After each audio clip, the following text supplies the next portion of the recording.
Mom, there's men following me in trucks. I'm scared. A 25-year-old contractor named Rasheem Carter made a call to his mother. Strange trucks had been following him all day. The men inside were shouting racial slurs. He did what any of us would do. He went to the police station for help. We're not a taxi service. This is outside our jurisdiction. There's nothing we can do. That was the last time anyone's ever heard from Rasheem. 1 month later, they found his remains scattered throughout the woods. His head was separated from his body. The official police statement? No foul play. Across America, in small towns like Taylorville, young black men are vanishing without a trace. No witnesses, no arrests, just silence, and it's happening right now. Rasheem's story wasn't an isolated incident or a tragic anomaly in modern America. Over the past 3 years, a disturbing pattern has emerged. Young black men are vanishing in small towns across the country, towns where they don't belong, towns where they're just passing through. It started with Devontae Morgan visiting Mount Shasta for a family birthday party. After an argument with his girlfriend, security cameras captured him entering a gas station alone. Then he vanished. The red flags were immediate, a girlfriend showing no emotion when reporting him missing, a broken phone that couldn't be tracked. When his family put up missing person posters, locals tore them down. 2 months later, a witness told his brother they'd seen Devontae climbing into a white truck. Rumors spread about the Chester River, about disposal of bodies. The police claimed they found no evidence, despite the witness testimony. The pattern repeated with Ticarius Ray, a 28-year-old rapper who'd moved across the country. His truck was found abandoned, his phone left behind on the passenger seat. Just like Devontae, he too was untraceable. The police waited a week before investigating, claiming he was hiding. 8 months later, still missing. Corey Danley trusted the wrong friend. After an argument in the small town of Kerman, he disappeared into the night. That friend, Zach Stiles, the last person to see him alive, mysteriously relocated to Hawaii shortly after. Almost a year later, no arrests. But perhaps the most disturbing case was yet to come. Shan Riley, a 35-year-old father, was on what should have been a routine work trip to Kelso when his wife received a chilling call at 3 a.m. His wife heard muffled sounds, then a voice. Go this way, go this way. His hotel room was empty, the door unlocked. Security footage showed him leaving in distress. 1 week later, they found his body in the Cowlitz River. 4 men, 4 small towns, one pattern: broken phones, mysterious trucks, uncooperative locals, and police departments more interested in closing cases than solving them. This isn't coincidence. This is something else entirely. But what is it? And how deep does it go? If you're as disturbed by these patterns as I am, drop a comment below and let me know. Are there any sundown towns you've heard of or been in before? And if you want more stories that uncover the hidden truths of Black history and the injustices that get swept under the rug, make sure to subscribe. There's so much more history we need to uncover. To understand these disappearances, we need to go back to the late 1800s, after Reconstruction ended in 1877. This was when the warnings weren't whispered, but proudly displayed on signs at town borders across America. Don't let the sun set on you here. A sundown town is not just a place where prejudice exists. It's an entire community that for decades was all white on purpose. These weren't just scattered incidents in the Deep South. From Nevada to Connecticut, from Oregon to Florida, thousands of communities enforced a simple, brutal rule: be white or be gone by nightfall. Take Anna, Illinois. The name itself became a warning.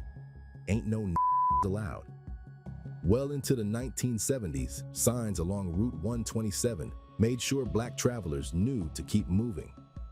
In Hawthorne, California, the message was equally clear. Don't let the sun set on you in Hawthorne. But perhaps most chilling were the sirens. In Minden, Nevada, every evening at 6 p.m., a siren would pierce the air, a warning to Native Americans. You have 30 minutes to leave. The methods evolved. The signs came down, but the towns, they remained. James Byrd Jr. thought these kinds of towns were a thing of the past.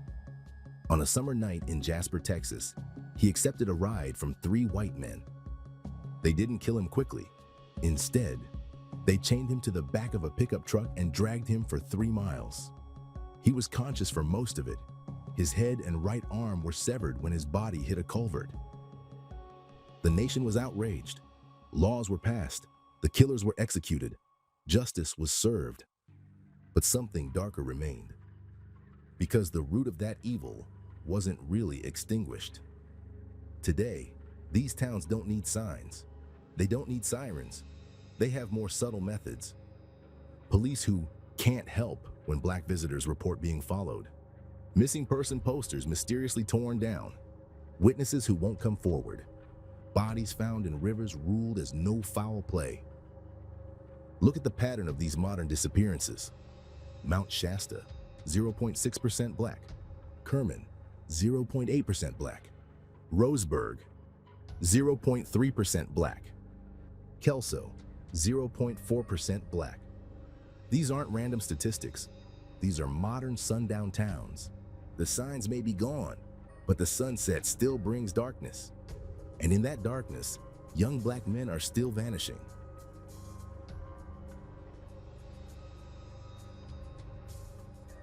But to understand how these towns maintain their grip today, we need to look beneath the surface, beyond the missing persons reports, beyond the bodies in rivers.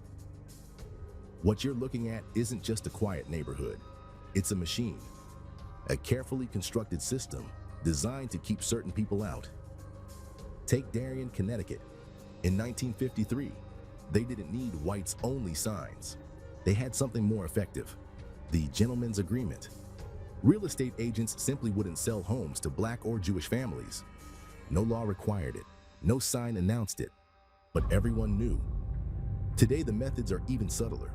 In Levittown, Pennsylvania, restrictive housing covenants once explicitly limited sales to the Caucasian race. When that became illegal, the system adapted. The banks became gatekeepers. Loan denials, insurance rejections, property value manipulation, all perfectly legal, all devastatingly effective. But perhaps the most crucial gear in this machine is the small town police department. Limited oversight, limited accountability, maximum discretion. In Granite City, Illinois, the mayor once proudly announced they had no racial problems. The town had 45,000 white residents and 90 non-white residents total. When questioned about their sundown ordinance, the mayor's response was telling. When I became mayor, I went through our laws and found we do not have such an ordinance. Yeah, no kidding. They didn't need one. The business community plays its part too. In places like Fruita, Colorado, which had explicit sundown laws until 1952, the system survived through employment discrimination. No jobs meant no reason to stay. No reason to stay meant no integration. But perhaps most insidious is the community pressure. In Piedmont, California, when Sidney and Irene Deering became the first black homeowners in 1925, they faced a 500-person mob. The police chief, a Klan member named Burton Becker, chose not to protect them. The message was clear. You were left for dead if you were unlucky enough to be black. These aren't relics of the past. In 2020, Glendale, California City Council passed a resolution apologizing for its sundown town status. An apology for a system that many claim no longer exists. But the numbers tell a different story. In town after town, the demographics haven't changed. The methods have just gone underground. This is how sundown towns survive in modern America, not through signs or sirens, but through an intricate web of institutional and social pressures, a machine that runs so smoothly, so quietly, that most Americans don't even know it exists, until someone disappears. Even now, in 2025, these systems refuse to die.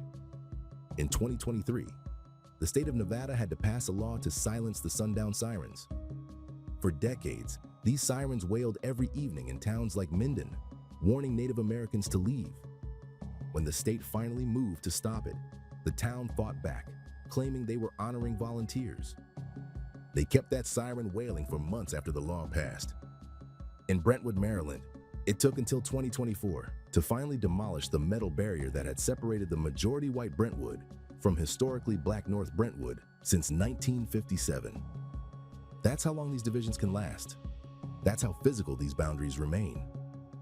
In towns like Groton, Massachusetts, where the Klan once held power, officials now rush to reject wholeheartedly their sundown town designation.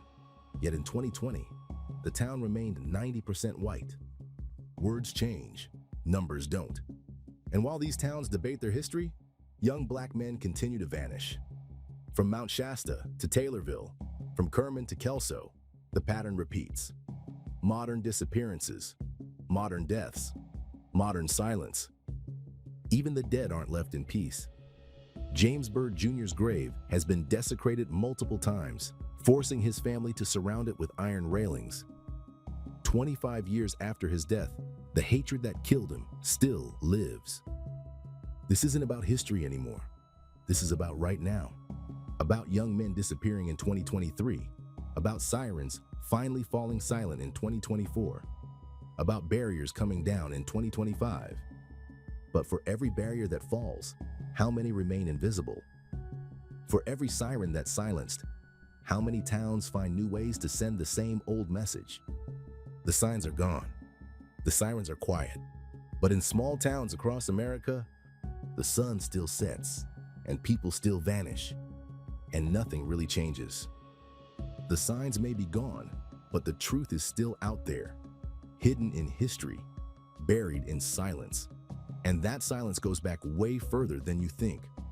What if I told you black people were in America long before Columbus? Watch this next video to uncover a history they've tried to erase for centuries. The past isn't dead. It's just been covered up. Click now to keep uncovering the truth. This was Black Stories Untold, and as always, thanks for watching.